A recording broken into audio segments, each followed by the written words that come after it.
Gorilla Pendra Marwahi one मंडल के मारवाड़ी गांव में कच्चा कुआं में गिरे रही से ठन भालू वन कर्मी मना इन्हें निकाली सावे सुरक्षित। मरवाही वन मंडल के मरवाही गांव में पशुदिन में ग्रामीण मन जब जंगल के इलाका में निस्तारी पर गिरहीन है तो मनमन वहाँ भालू की आवाज सुन के पहली डरा गिरहीन है। फिर जब तीर में जाके देखें तो पता चले कि कच्चा कुआं में एक भालू गिर गया हवे। एक घटना के जानकारी तुरंत स्थानीय वन अधिकारी और कर्मचारी मन ला देगिस। वन कर्मचारी मन तुरंत रस्सी और सीढ़ी लेके मौका में पहुंचिन और कच्चा कुआं में सीढ़ी लगा के भालू के बाहर निकाले की व्यवस्था करी।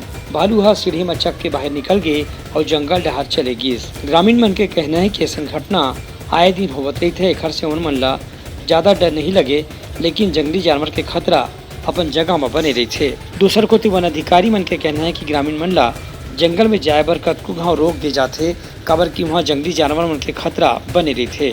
फिलहाल जंगली जानवर और ग्रामीण मन के बीच में ऐसा घटना आए दिन होए के बाद भी वन विभाग डहार ले कोनो विशेष इंतजाम नहीं करेगी है। ब्यूरो रिपोर्ट उटलंघा न्यूज।